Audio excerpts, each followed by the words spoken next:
And now we're going to model a few things for the computer desk. So let's go ahead and zoom in here. And we're going to take a part from this wall so that we have the modifiers applied. So we're going to duplicate that part and then move it up. Let's set our origin to geometry and then let's move it like that. And now in the edit mode, we're going to go ahead and extrude it. And then we're going to set an inset. And then using the vertex selection mode, we're going to select this bottom vertex and this one. And then we're going to move, actually we have to turn off the proportional editing, and then we can just move it up to give it a bit of a chin. And select everything, add bevel weight.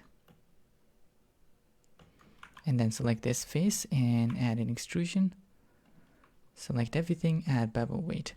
And for this face, you can just adjust the depth using the scale on the x-axis. You can grab it or scale it. Okay, and now we're going to enter into isolation mode by pressing the / key. Select this back face, duplicate that, and then select the face, tap into edit mode, and scale it down. Now we're going to add an extrusion like that, add another extrusion, select this bottom face, and now we can add the isolation mode. And sort of eyeball the stand, so we're going to extrude it until we reach that ground part. Like that, and then add a loop cut, move it closer to the ground, and select this face and extrude it out. Select everything and add a bevel weight.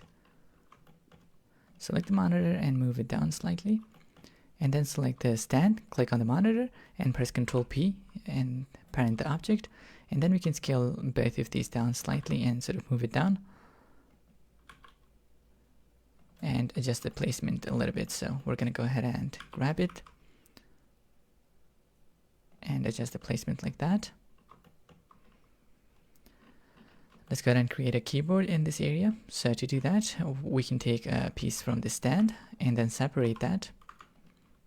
Select that piece and move it on the x-axis, set our origin point to geometry.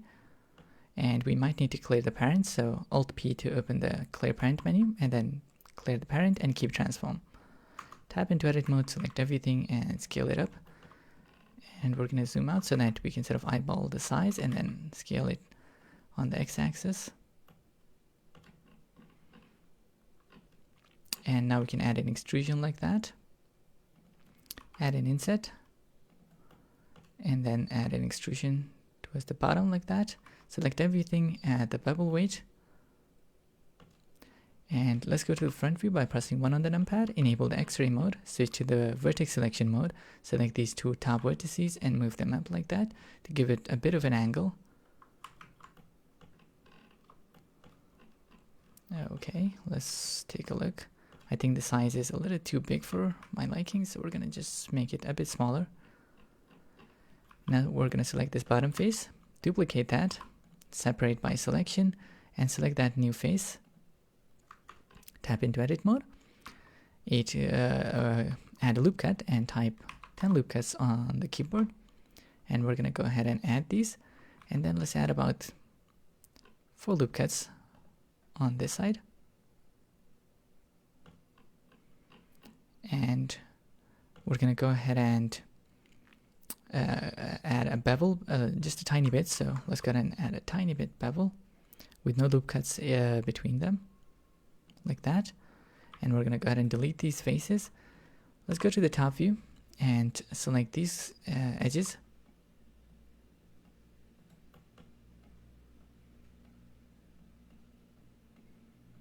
So we just need to select these edges and then we can add a tiny bit bevel.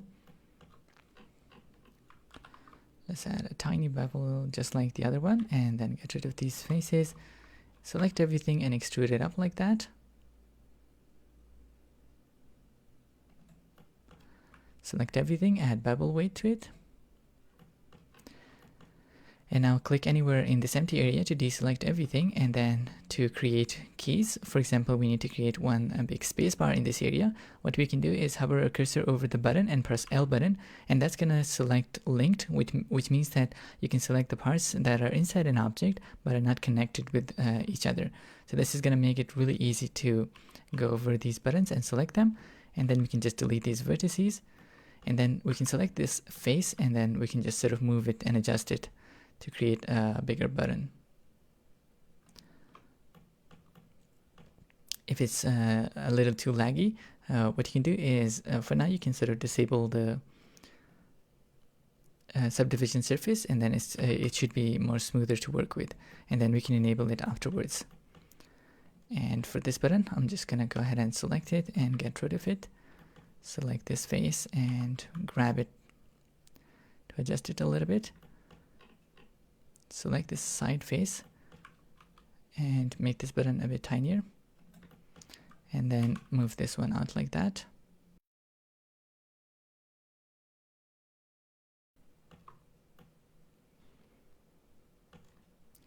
And now we can enable our subdiv modifier. And then in the front view, we might need to rotate this just slightly, like that, and then move it slightly up.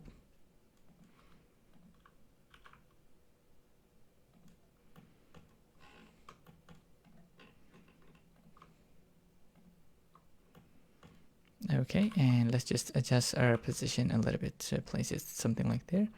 And then we're going to create a mouse pad and a mouse in this area. And to do that, we can just take one of the face from this button, and let's just move it on the y-axis and set our origin point to geometry. Select everything and scale it up.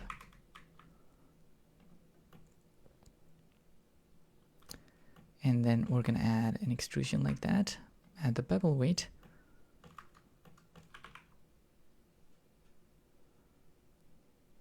Select this top face and scale it just a tiny bit down and move it on the z-axis, and then move it up. And then we're just going to adjust the position like that. And for the mouse, I think we can add a, we can sort of scale it back up and move it down because it's a little too thick. And then for the mouse, we can create that using a plain object, or we can also do that using a circle. So let's add a circle with 10 sides, and then we're going to scale it down and go to the top view. And then in the vertex selection mode, we're going to select these vertices and move them along the x-axis like that. And just adjust the position a little bit, fill it, and then move it out like that, and then scale.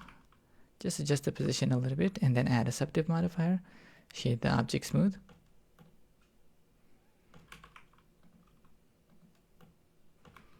Add a loop cut to sort of keep a shape. And then select some of these front vertices and move them on the x-axis slightly.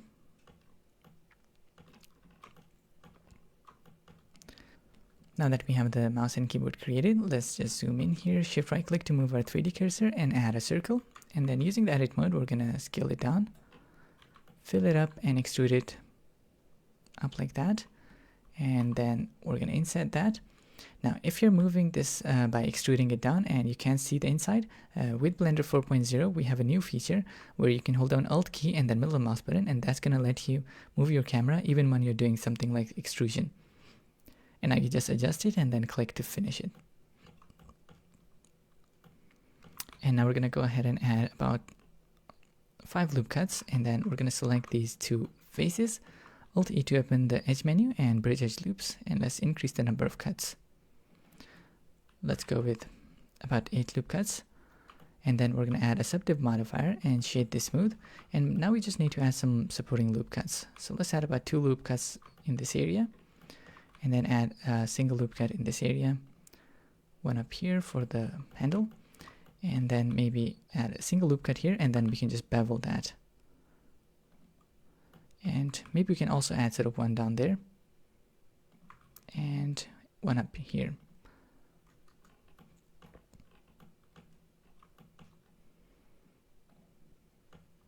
And now we're going to go ahead and create a gaming console down there. So let's go ahead and zoom in on this area. Shift right click to move our 3D cursor, add a plane object. And then in the edit mode, we're going to go ahead and scale it down.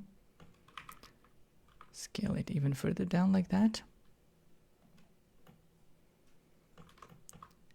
And then we're going to shift click on walls and copy the modifiers.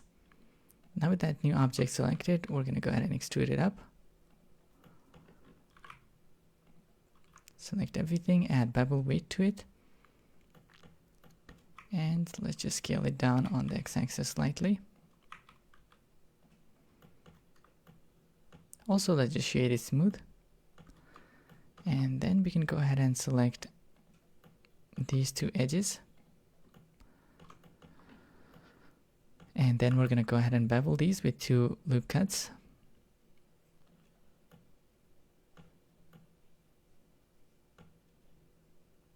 And let's just create a button in this area. Let's select all 3 faces and then add an inset. And let's make sure that there is no bevel weight applied to these. And then we can add in tiny extrusion like this. And then we're going to go ahead and select this face and duplicate it.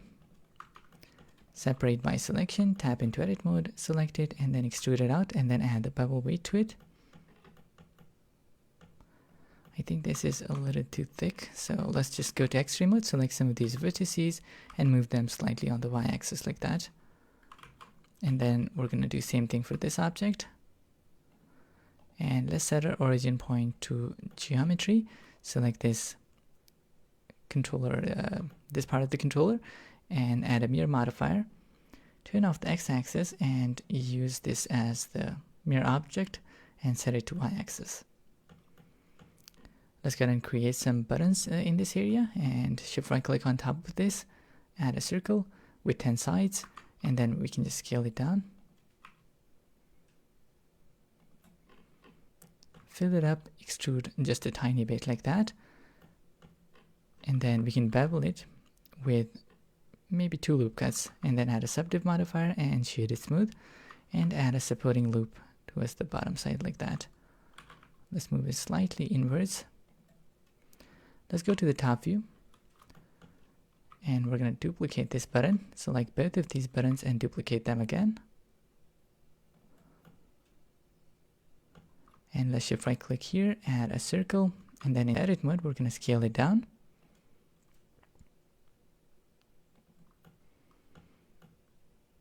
Fill it up, extrude it out like this, add a tiny inset, extrude out, scale it up, add an extrusion, add another extrusion, and then add an inset and then extrusion towards the inside, and scale it down, and then add one more inset. Let's add subdiv modifier, shade it smooth, and then we just need to add some supporting loops. So let's add one down there, one towards the top, one in this area, and just scale it down a little bit. Let's add one in this area, maybe one down here, and a few loop cuts in this area. And now in the X-ray mode, let's go to vertex selection mode, select these top vertices and move it down. And I think we can sort of scale it down, select everything and scale it down just a tiny bit, move it down a little bit, and in the top view we're going to sort of move it like that. So now at this point you just need to like adjust this and add minor tweaks. So we're going to select this center face, Ctrl+ to add to our selection, and then we can just move it slightly up. We need to grow even more, a little bit selection, so Ctrl+ and then just move it out like that. So just fine tune the shape to your liking until you're happy with it. It just takes a little extra time when you're fine tuning these things. And let's select all of these buttons, click on the controller and Ctrl+P and select parent that. Actually we should have copied this over, but okay, it's okay, we're going to clear the parents. Let's select all of these, Shift-D to duplicate along the y-axis, move it there, and then rotate along the z-axis 180 degrees. And in the top view, we just need to adjust the positioning a little bit. So let's just drag it on the x-axis slightly like that. And then we're going to go ahead and clear the parent and keep the transformation. And then with these selected, we're going to select this part. And let's just parent that. So Control P and parent. Okay, so it's a little messy, but it's not a problem since we're already gonna sort of parent this to the screen anyways. So let's go ahead and do that. And we're gonna be moving this using this screen. And now let's duplicate the screen, separate by selection, and then we're gonna rotate this along the y-axis 90 degrees. Let's move it up like that. Add a bit of extrusion and add a bevel weight. And now we're going to go ahead and add a loop cut down there. Select this face, extrude it out like that, and select this face, extrude it up. Select everything, add the bevel weight, and using the X-ray mode, we might need to adjust this slightly like that.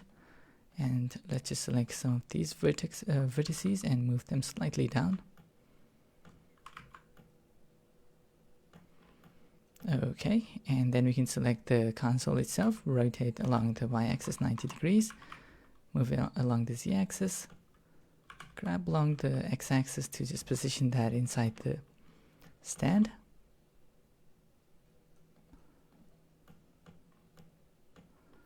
And maybe we can just select the controller and parent it to the stand.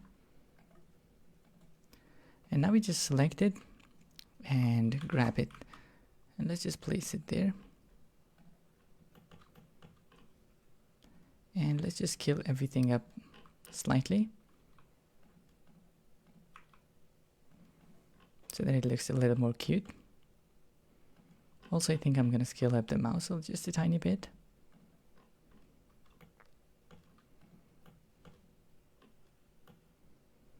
Okay, and I think we can go ahead and save our file now.